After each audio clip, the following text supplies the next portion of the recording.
this episode, number 19, Ibrahim Siddiq, spoken word artist, rapper poet, and author.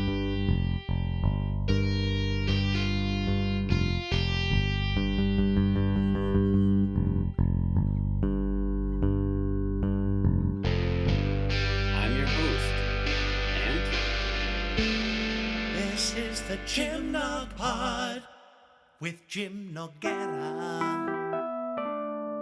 It is the Jim Nog Pod with Jim Noguera. Most interested man It is the in the world. Jim Nog Interested, Pod with Jim Noguera.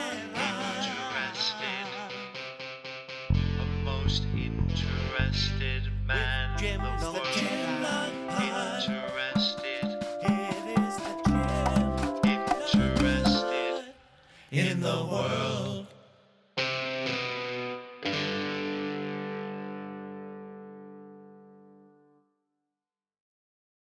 welcome to the pod. Ibrahim Siddiq and I met at one of BCC's Writing Center's Poets Cafes. I think Siddiq is a rare, giving, thoughtful individual. I'm really glad that I got the chance to talk to him. Maybe we'll do this again sometime. We mostly talked about his recent collection of poems and verses called Words in Black and White. I definitely recommend that you read it. We also talked hip-hop, veganism, and positivity. And now, Ibrahim Siddiq, aka Poet, poet.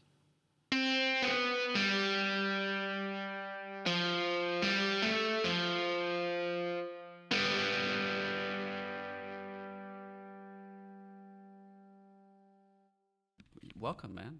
Thank you for doing the podcast. Yeah, absolutely. Thank you for having me. I appreciate it. Cool.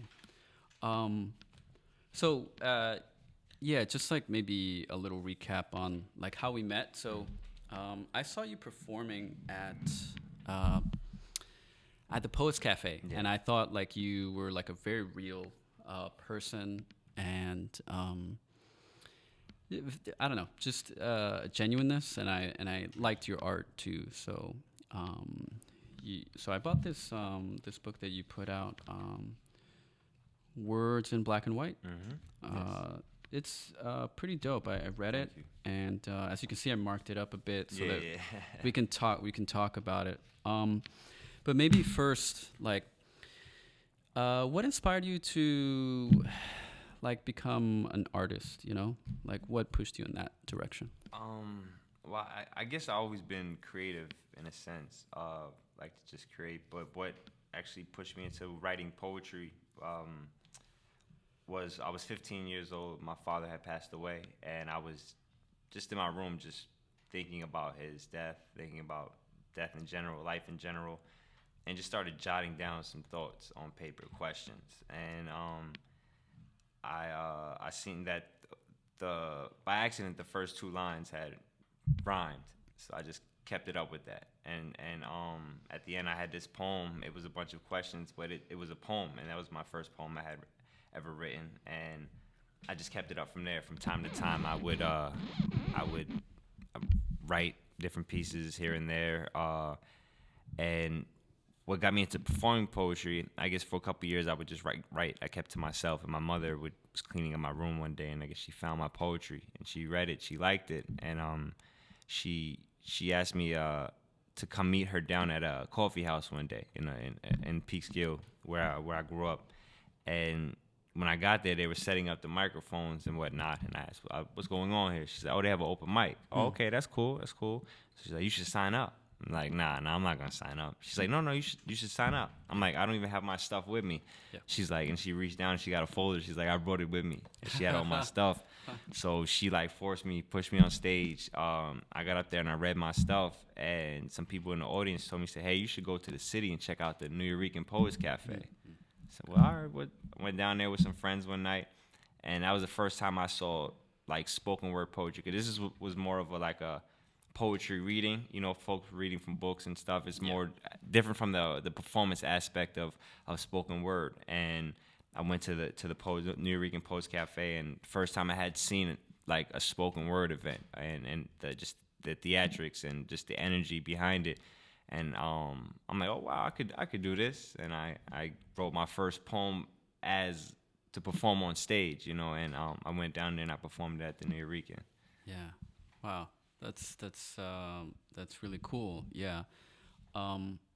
Yeah, like a lot of your work has this like quality to it, the spoken word quality. And another thing I find interesting is like, I don't know if it's part of the Bronx ethos or what. I was actually here with Chris earlier, who told me he knew you. Yeah. I don't think I want to shout him out on the podcast. Mosley, what's up? Yeah, what's up, man? Yeah, he told me that he like you two went way back. Yeah. And over at Rockland. Rockland, yeah, because I went to I was born in Rockland and I lived there until I was 12 years old. I moved from there. Well, my mother got remarried and we ended up moving to Peekskill. But I went to elementary up until 6th grade. I was in Rockland. So me and Mosley went. Yeah, we grew up together. Cool. I mean, yeah. So I mean,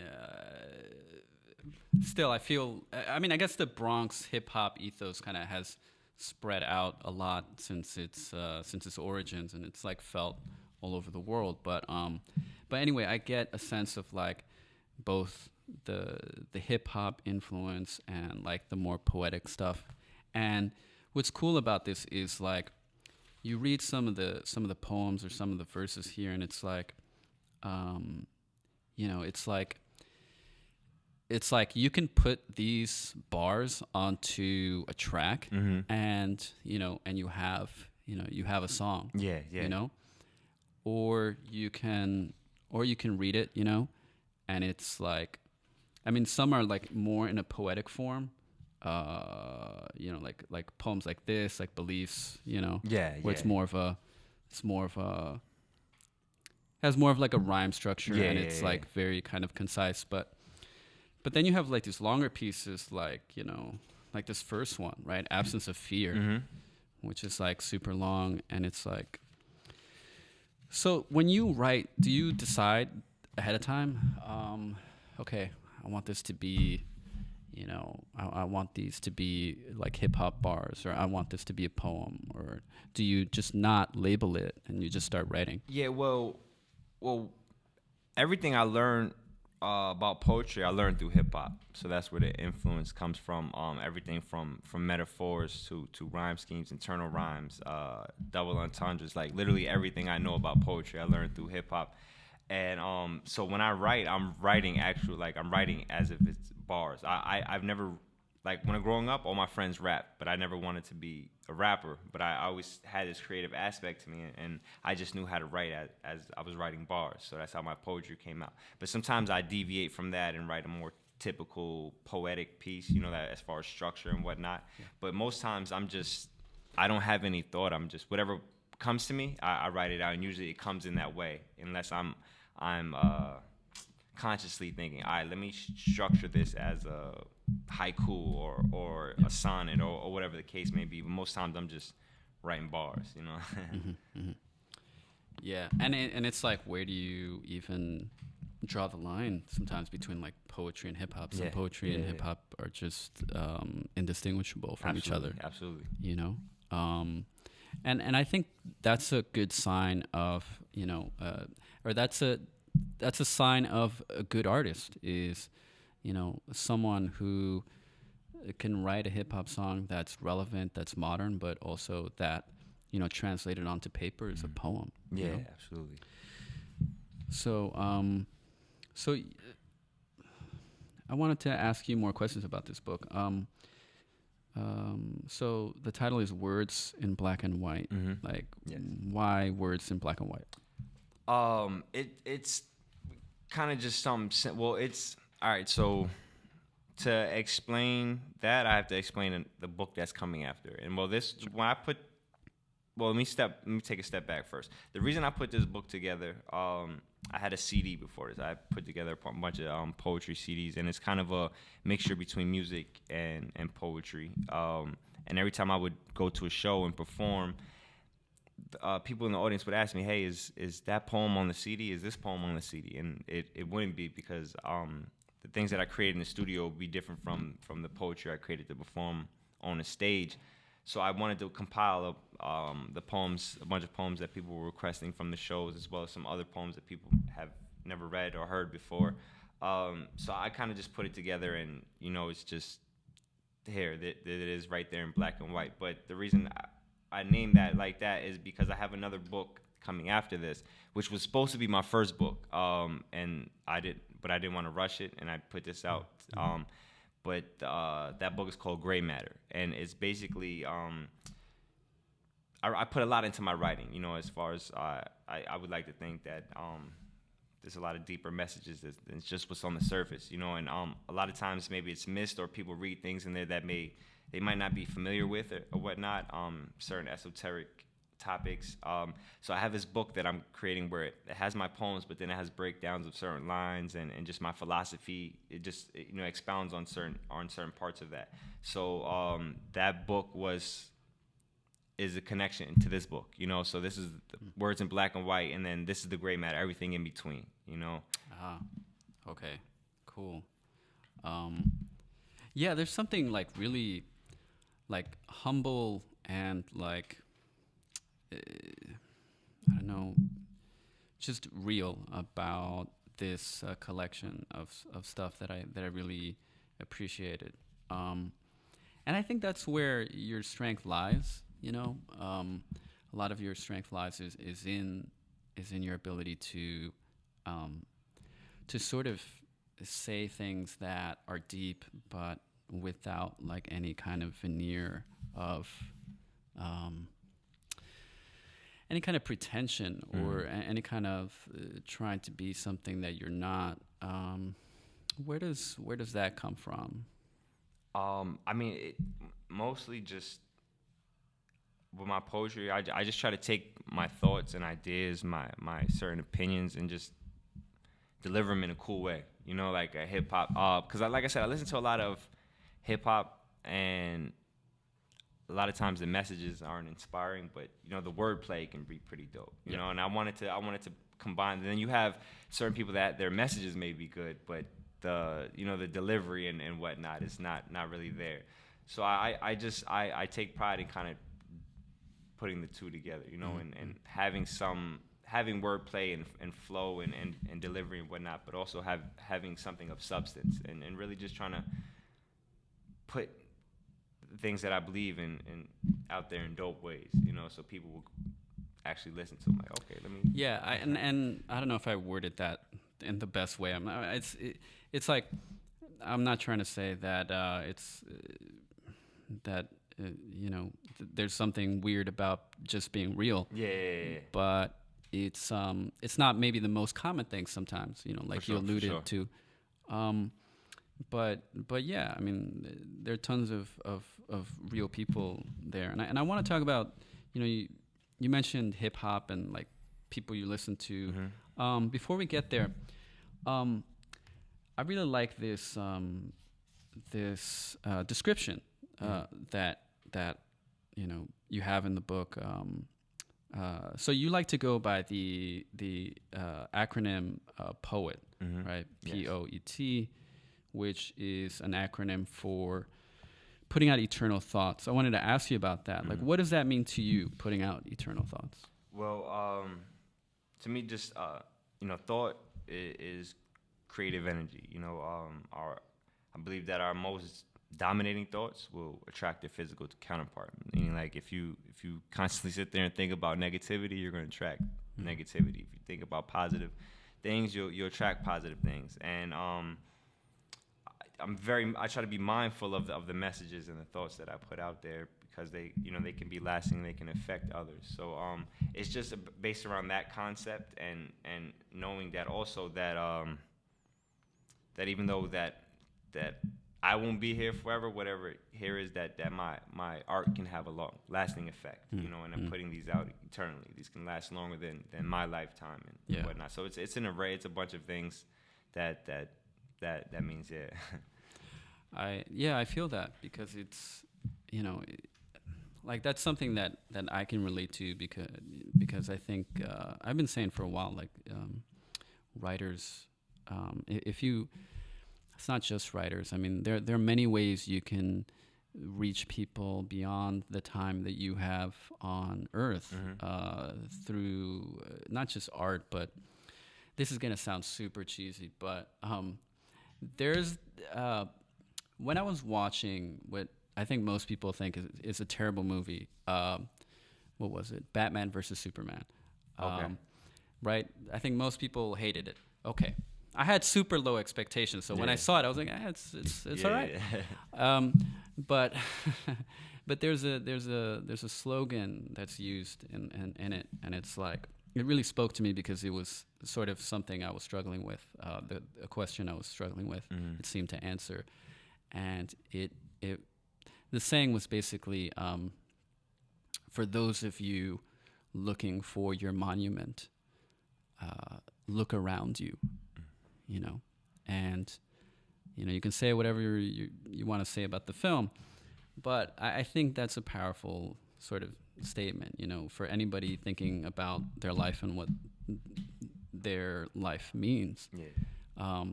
Think about the impact that you have on other people. Absolutely. You don't need, like Ozymandias, that famous poem. You don't need a giant sort of statue or to go down in the history books as the person who created world peace. You know, if you all your actions every day have an impact on other people, and Absolutely. like waves in a pond, you know, they can reverberate. What do you think about that? Yeah, I believe that wholeheartedly. Yeah, absolutely. I mean, absolutely. Every like I said, every day, everyone is not going to make, like I said, these huge, drastic changes where instantly the world is changed overnight. But on an everyday basis, little by little, you can do things to influence people, to change people, to make other people's lives better.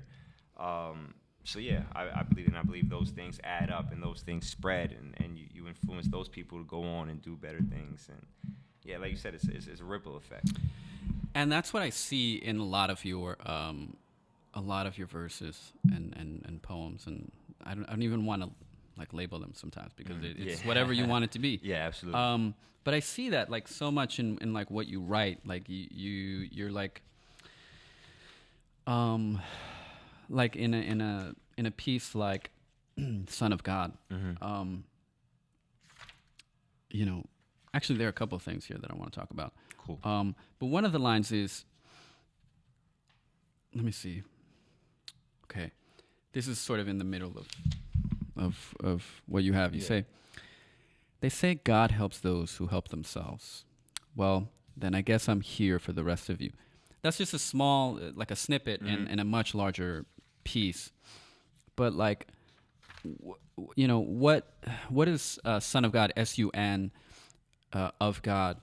What did that piece like mean to you, and what do you mean by like I'm here for the rest of you? Like, the Son of God. I always say like I want to serve as a light for people's potential. You know, in the same way that a light doesn't create the objects in the room, it just makes you aware of its presence. And I want to serve as that light for other people, make them aware of their greatness or their potential for greatness.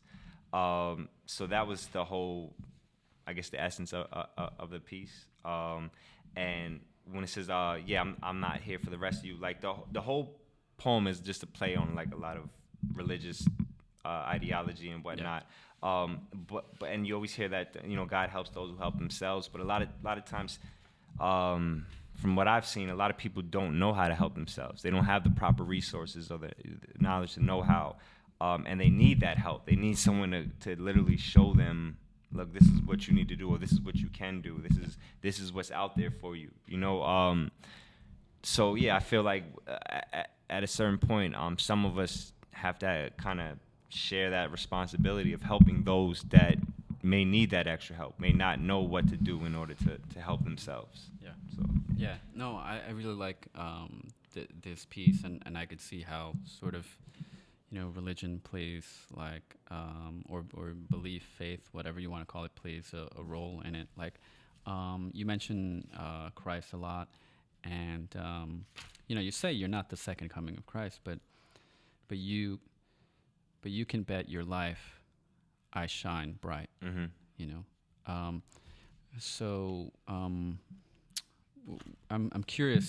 I'm not religious per se.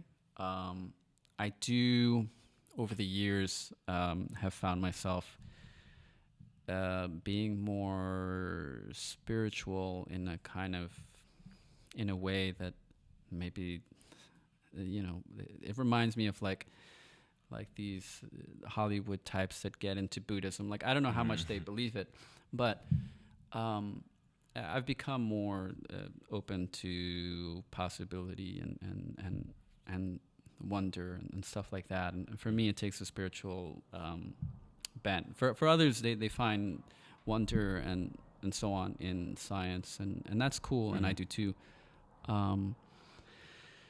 But what's the origin of that? Like for you, was that always something that was faith always something that was like really important to you, or were you drawn to it? Oh well, I'm not actually religious at all.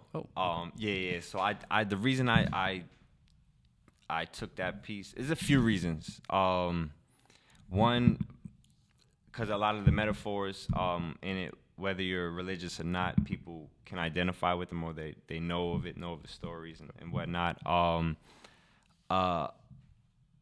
And a lot of my use like a lot of the religious references. They were written like in my early 20s and stuff, when I was more rebellious. And a lot of I remember one time I wrote a religious reference because I just like the metaphors. People get because I like to take cliched sayings or phrases or whatever, and I like to flip them and write them in new ways. So a lot of that I did with like a lot of religious references and metaphors and whatnot. And some people would like them, and some people would get really upset at them and think it was blasphemous, whatnot. And I always thought that was fun. I always thought calling something blasphemous is funny because it's like you're saying I have to believe. Like it's only I don't know if you get like if I'm saying this right, but it's I don't know. So I would do it a lot of times out of rebellion and just write little pieces here. So I wanted to write a whole piece about that, but not really trying to offend anybody, but kind of just share a message within that. But I do respect the story and the teachings of Jesus. That's why I kind of use the comparisons. But yeah, I grew up actually. I was born Muslim. My parents were Muslim. I was raised Muslim, but my parents are always open-minded enough, and my father was actually the one to have a conversation with me and said, look, this is what I believe. This is my religion, but you don't have to believe this. You can search whatever your truth is. You can search for that, and if you want me to help in that search, I'm here. He's like, if you want to read the Bible, if you want to read the Torah, you want to read anything else, we can sit down and we can read this just like I read the Quran. And that always, at a young age, just left me open. Like, all right, let me see what else is out there. And I just always been open. And my thing is, I don't feel that anybody has the answers. To two questions: how we got here and where we're going after. I don't feel that anybody knows that. I have theories. I have things that I think are plausible, or more inclined to be possible than other things. But there's no really set of beliefs that I hold on to. I'm more of science-based. I'm open. Like I said, I am evidence-based, but there's some things that you just can't prove in life. And you're not ever, in this realm. I don't think that you're ever going to prove. So that sometimes there is a sort of aspect of faith that needs to come along with anything, even science. Because the Big Bang theory is you're putting faith in that there's no hard evidence that this is true. So and with anything in life, there comes a certain level of faith or Sure. and so in that aspect I am, and I'm like I said, I'm spiritual. I believe in, say whatever people call it higher power. I believe in I call it the creator. Because whatever it is, whether you believe in a man in the sky, whether you believe in love, energy, whether you believe we came from nothingness, whatever it is, it's something, and I call that the creator. So that's as far as like my beliefs, as far go with that. But yeah, it's like kind of long-winded. I think I feel kind of in a similar boat. It's. I'm definitely more of a, I don't know if the term is like science person, but like, it's only recently, I have a lot of very religious friends, whether they're Seventh-day Adventists or whether they're Muslim or whether they're Christian, let's just say. And maybe that's rubbed off on me a little bit. It's like when you go through difficult shit, I feel like you get in touch a little bit more with something else out there, right? Something greater than you. Yeah, absolutely. And so, I mean, it's anybody can become like spiritual, Yeah, for sure, on their deathbed. There's some allegations about Darwin on his deathbed, and I don't remember like the specifics of that, if that was confirmed or not. But anyway, a huge fan of Darwin. I read his autobiography. He was a brilliant guy. Yeah. All right.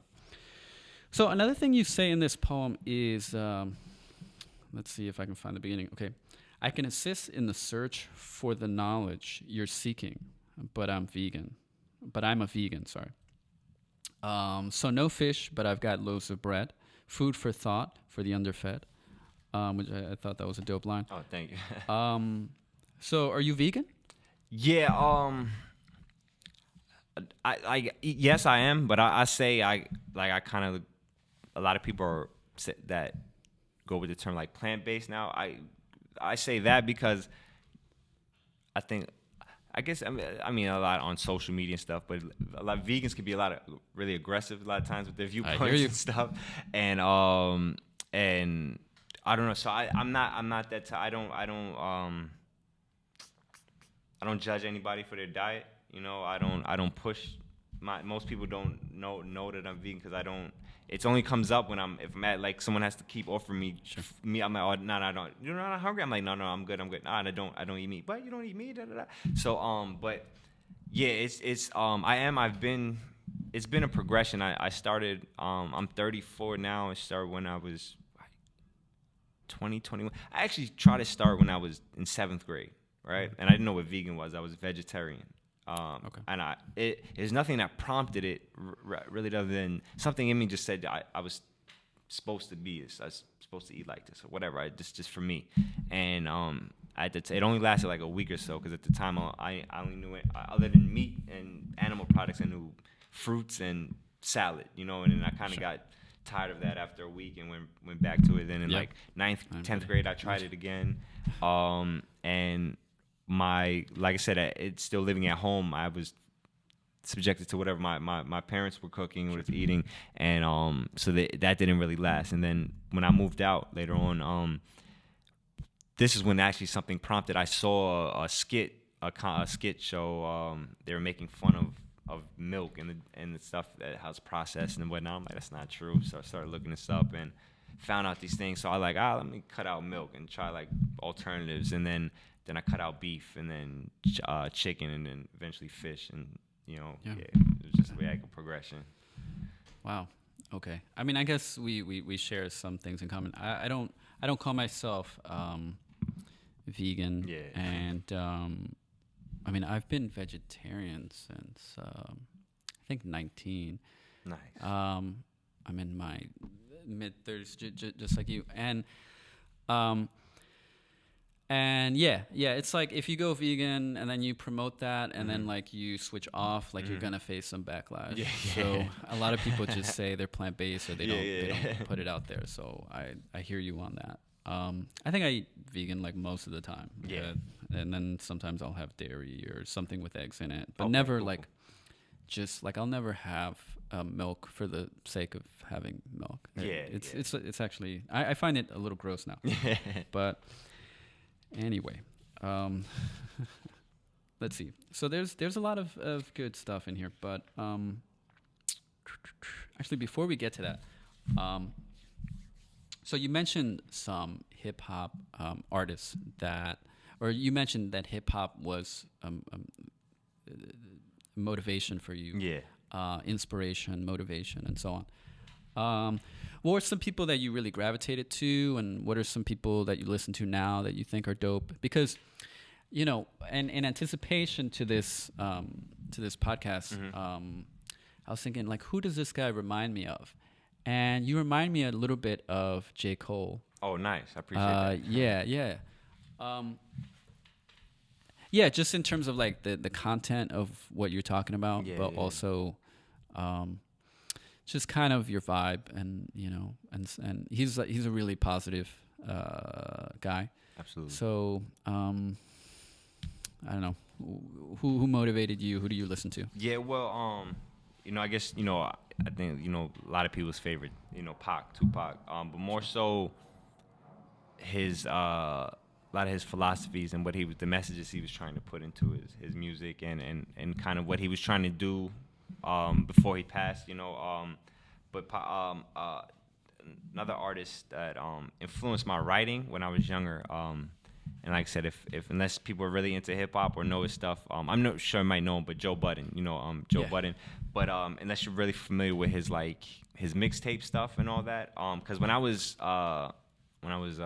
18, I used to sell mixtapes, CDs and DVDs or whatever. So in my car, I usually just before I would sell it, I would check out the tape to see if it was any good, and it had a song by Joe Budden on there called "Whatever It Takes." It was on I forget the mixtape it was on. It was a DJ's tape, but heard his song and it just touched me, just the honesty and just everything he was putting in there.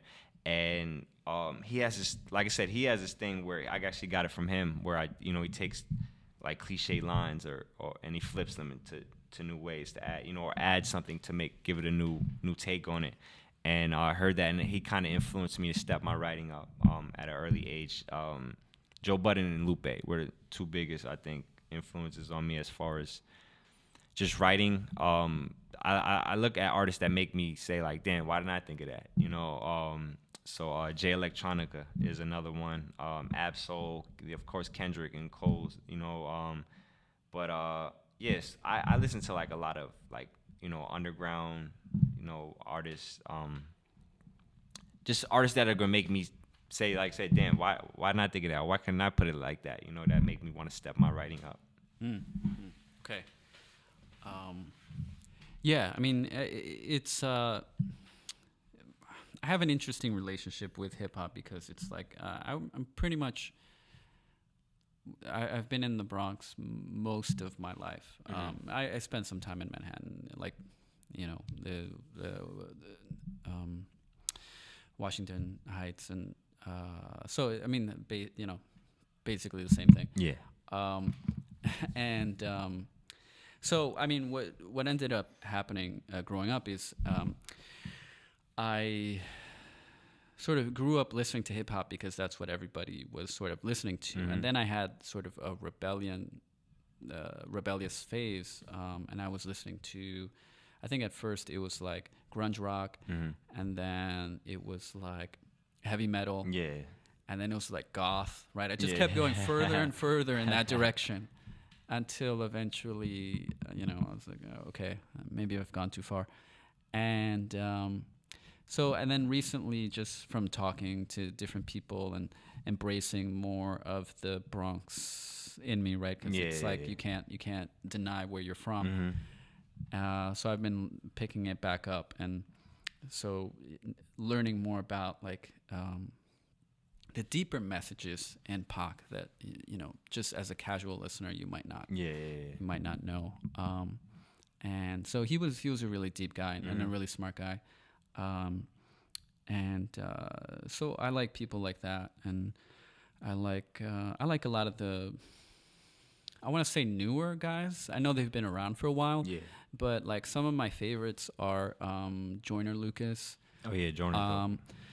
I think he's really dope and deep and all that, and Logic. You know, I love just a lot of positivity. And just, I mean, just crazy sort of flow.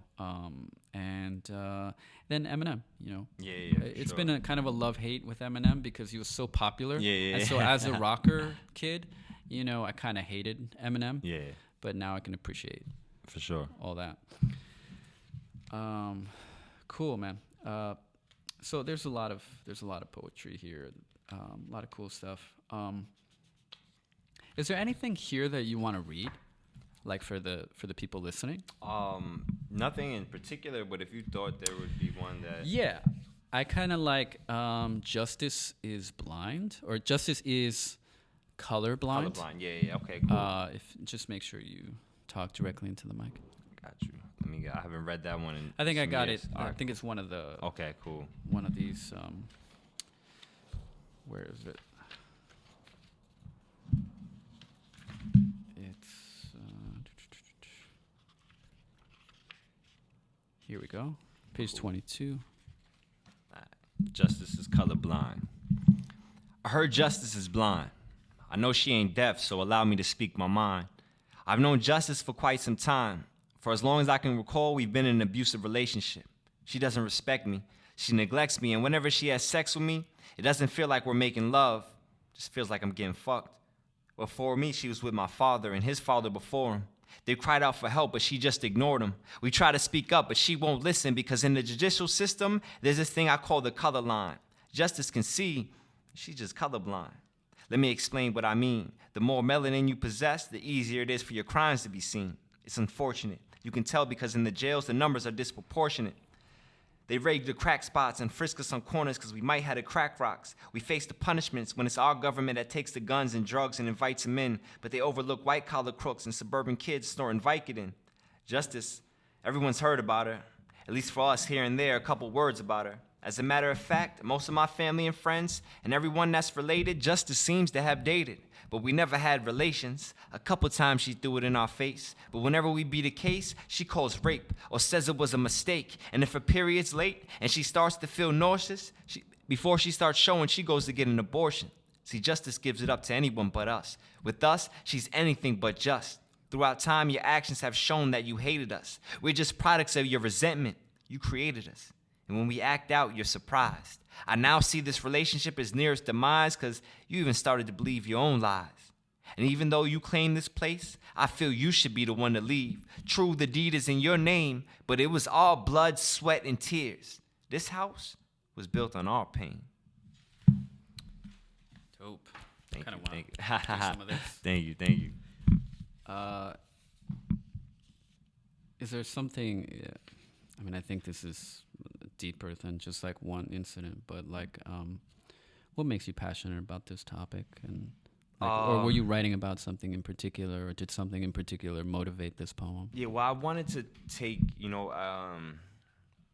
have you see the Justice is personified, as a woman that's has the blind and whatnot, and I wanted to take that Justice personified as a woman and then take minorities, the black community in America, and personify that as the male in the relationship, and describe this abusive relationship between this man and woman over generations. Like I said, before me, she was with my father and his father before him. And like I said, a lot of the issues, things that we've been facing, aren't things that have just occurred, today or yesterday. The things have been going on for forever.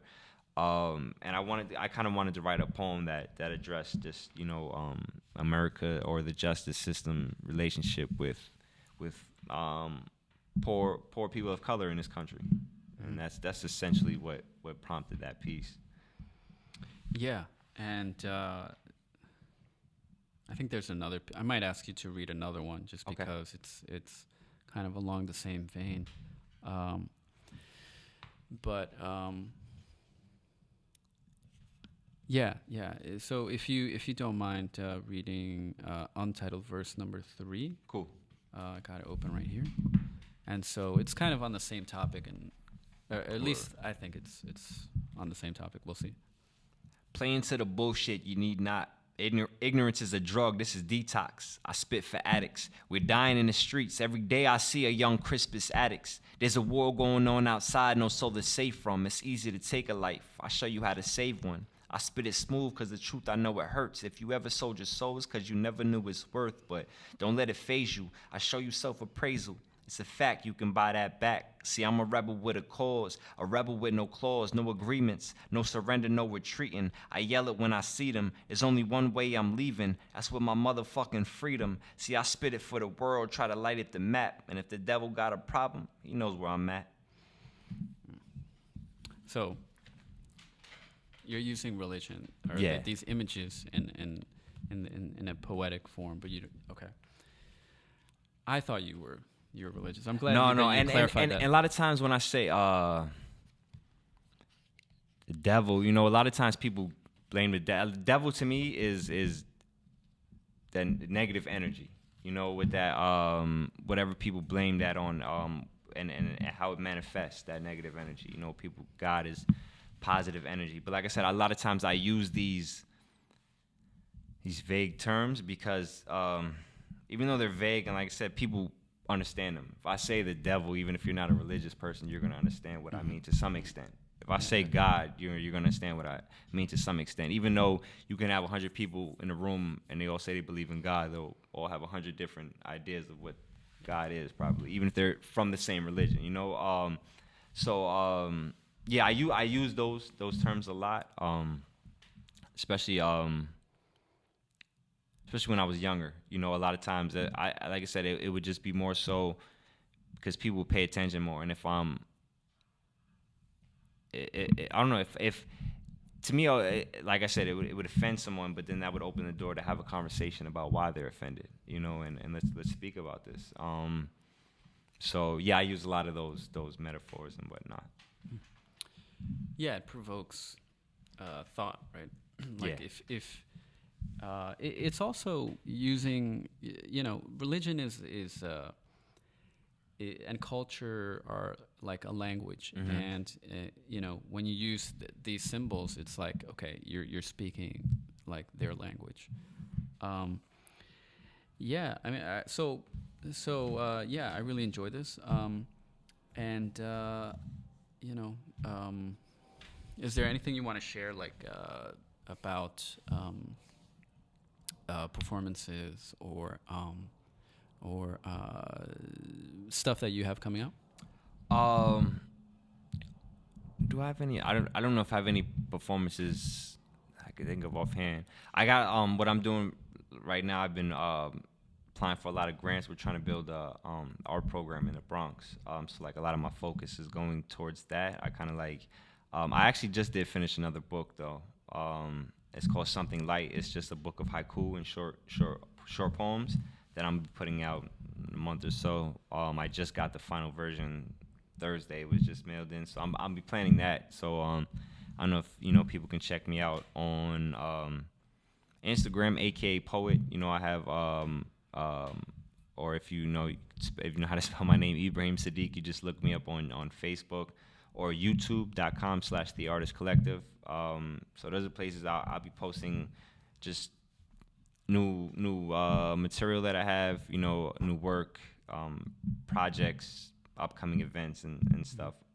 So as of right now, I don't have anything set, but I appreciate you giving me the opportunity.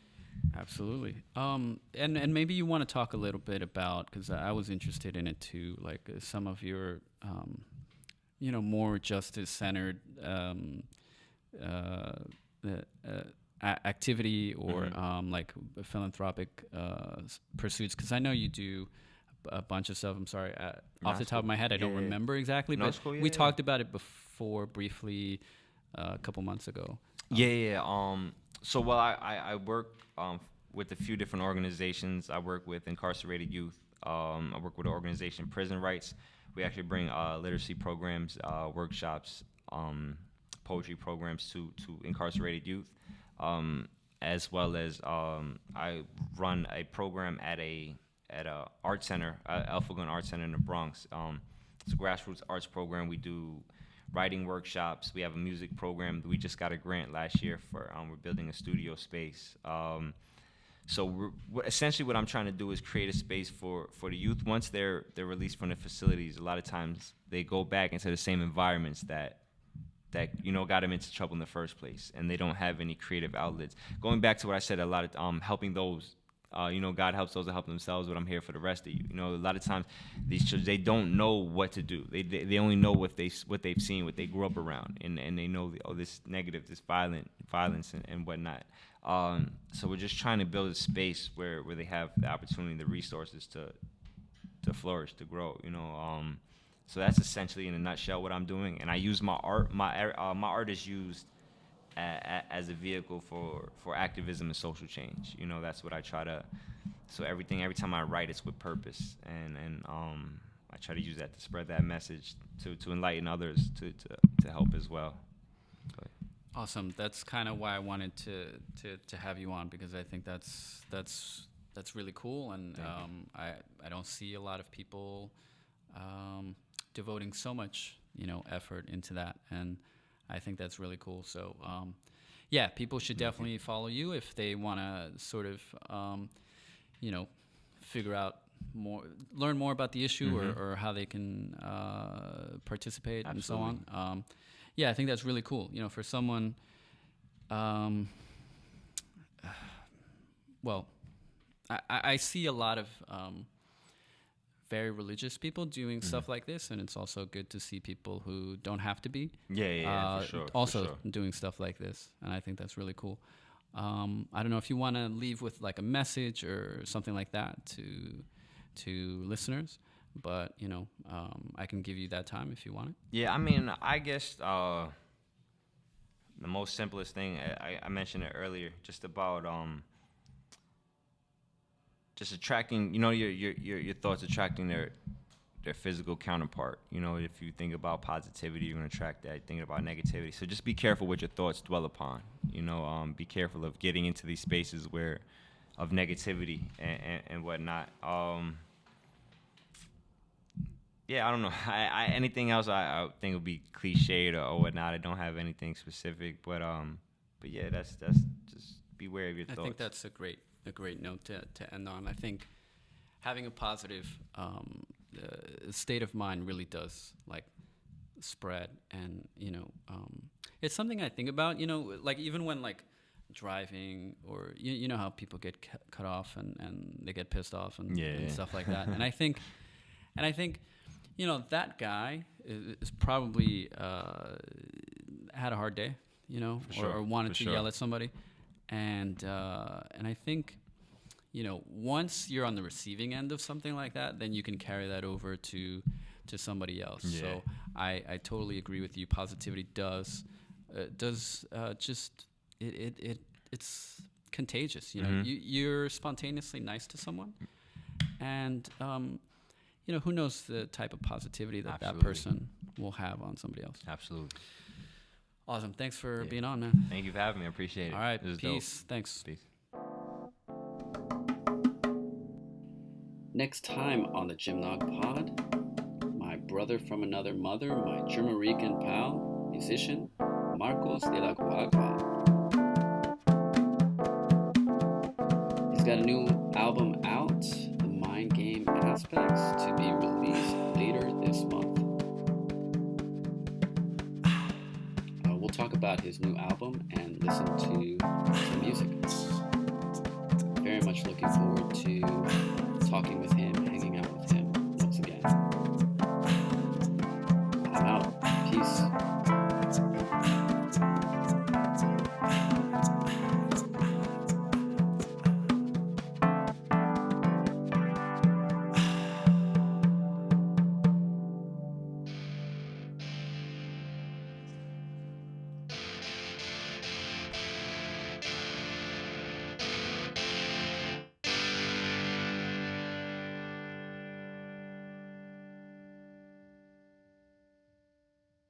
Music for Gymnog Pod provided by Marcos de la Guagua.